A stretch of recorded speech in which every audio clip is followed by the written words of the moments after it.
Hey Star Warriors, Geek here.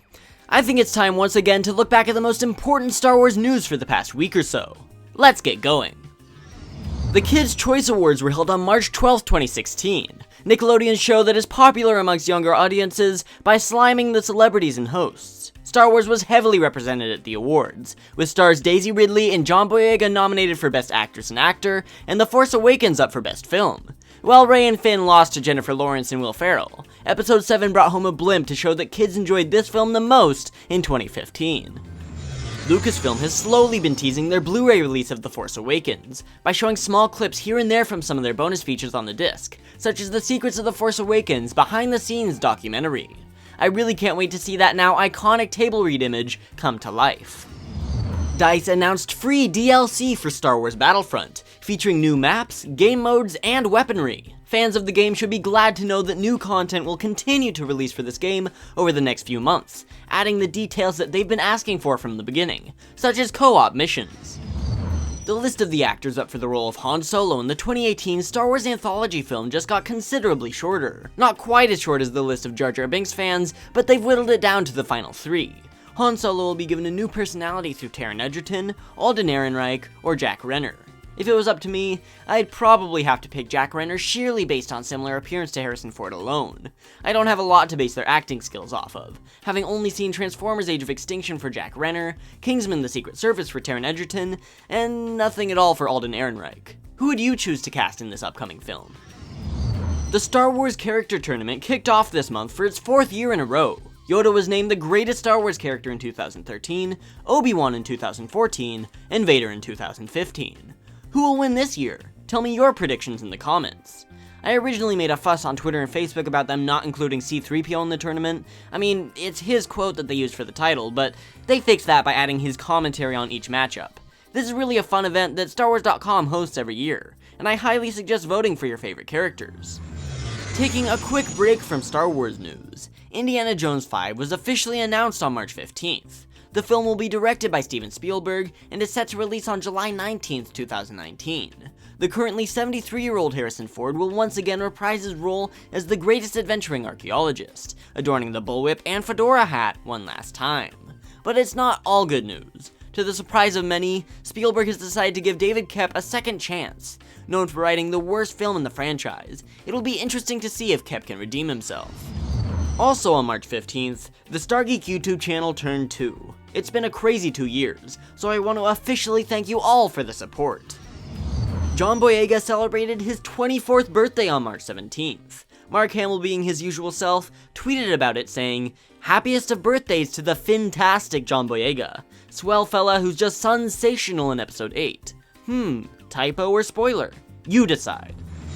A new finale teaser for the Disney XD show Star Wars Rebels aired on March 18th, showing a fantastic retrospective look at Ahsoka Tano and Anakin Skywalker's history together.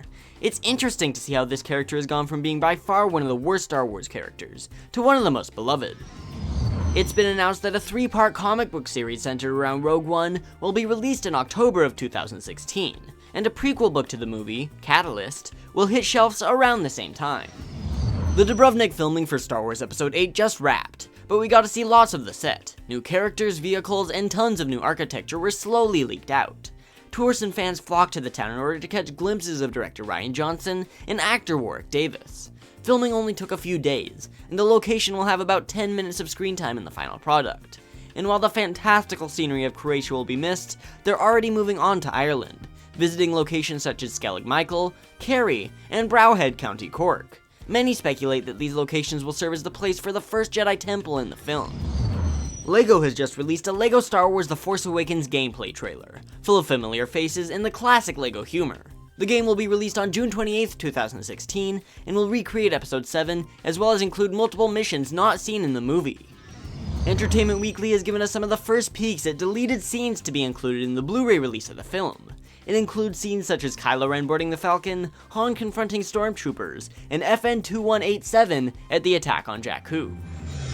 3 HD scenes from The Force Awakens were released to the internet, showcasing some of the highlights of the film.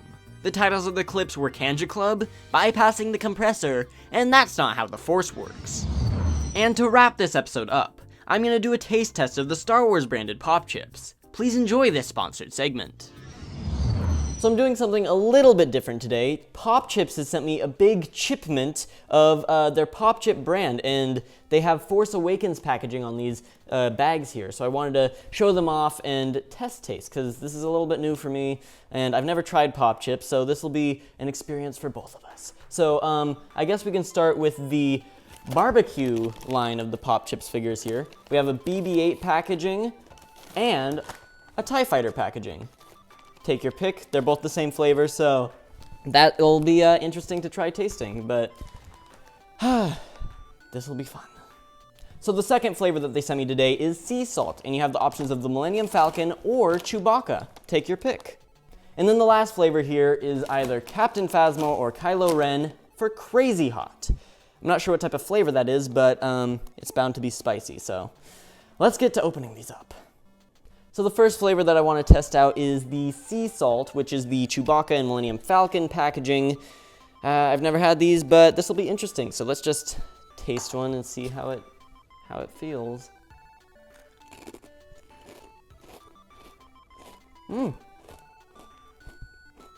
It's good. It's good. Very, very salty. This was pretty good. It's a little bit on the salty side, but I mean, it's sea salt, so you're kind of asking for it when you buy the package anyways, but this is good. I guess let's just go on to barbecue now. The second flavor is barbecue, which had the BB-8 and the TIE Fighters on the packaging. I'm not a huge fan of barbecue flavor, but we'll see how Pop Chips does. Here we go.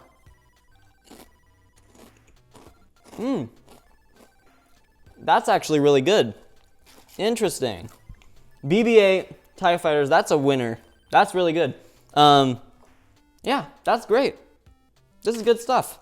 But I have a feeling that Crazy Hot won't fare as well for me because I'm not a huge fan of spice. But for those of you who are, I'm sure this will satisfy. But let's go and just see how this tastes. Get it out of the way.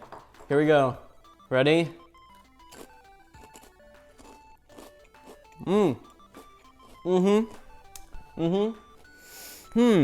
It's spicy. Really spicy, actually. It's good. It burns a little bit. Kind of feels like Mustafar in my mouth. But otherwise, it's good. It's really good. Woo! Woo! That's hot. That's good. I'm a little bit sensitive to spice, but if you aren't, this will be good. So there you go. I've never had Pop Chips before, but now that I have, I can definitely say that I'm a fan, and I have a lot more to get through. And my favorite flavor out of the ones that we've taste tested here was probably the sea salt. But that's all up to your own preference, and I'll leave you to decide when you get these yourself. What I really want to talk about really quickly, though, is the really nice art that they have on these packages here. BB-8 looks great, and one of my favorites here is the Millennium Falcon that looks like it's flying through an asteroid field of Pop Chips, which is kind of fitting considering there's actually a potato in the asteroid field in episode 5, but that's another topic for another day.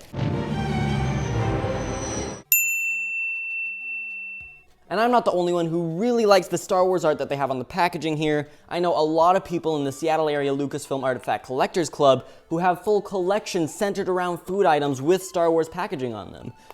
Really great stuff.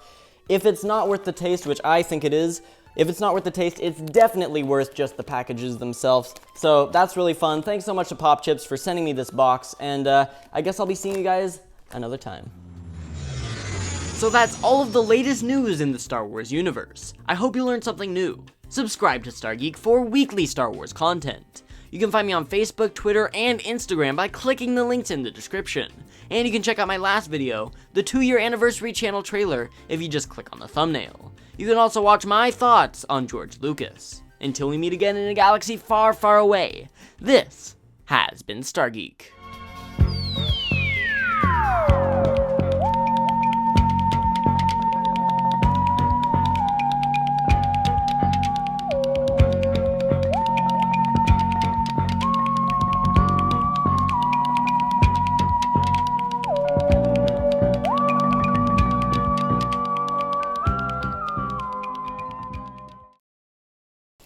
This is really good, really great, really good, really great. I'm gonna cut it there anyways for a clip or something. But okay, so